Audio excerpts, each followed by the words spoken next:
നമസ്കാരം അച്ചമ്പീസ്. ഞാനീ ചോദിക്കാൻ പോകുന്ന ചോദ്യത്തിന് വ്യക്തമായ ഉത്തരവൊന്നും കിട്ടില്ല എന്നെനിക്കറിയാം. എങ്കിലും ചോദിക്കുകയാണ്. എൻ്റെ ചോദ്യം വിശ്വാസി സമൂഹത്തോടാണ്.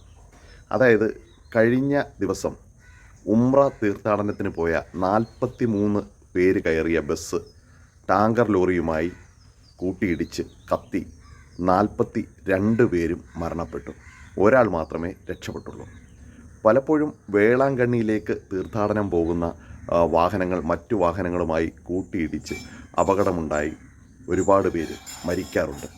അതുപോലെ സുനാമി ഉണ്ടായ സമയത്ത് വേളാങ്കണ്ണിയിലേക്ക് തീർത്ഥാടനത്തിന് പോയ ഒരുപാട് പേര് മരണപ്പെട്ടിട്ടുണ്ട്.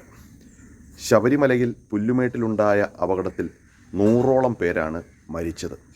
തിരുപ്പതിയിൽ ഉണ്ടായ ഉന്തും തള്ളിലും പെട്ട്, അതായത് സ്റ്റാമ്പീഡിൽപ്പെട്ട് അനേകരാണ് പല കാലങ്ങളായി മരിക്കുന്നത്. ഗുരുവായൂരിൽ മക്കളുടെ ചോറൂണിന് പോകുന്ന ആളുകൾ പോകുന്ന വഴിക്കും തിരിച്ചു വരുന്ന വഴിക്കുമൊക്കെ ആക്സിഡൻറ്റിൽപ്പെട്ട് മരിക്കാറുണ്ട്. ഋഷികേശിൽ തീർത്ഥാടനത്തിന് പോകുന്നവർ മണ്ണിടിച്ചിൽപ്പെട്ട് മരിക്കാറുണ്ട്. അമർനാഥിലേക്ക് തീർത്ഥാടനത്തിന് പോകുന്നവർ മണ്ണിടിച്ചിലിൽപ്പെട്ട് മരണപ്പെടാറുണ്ട്.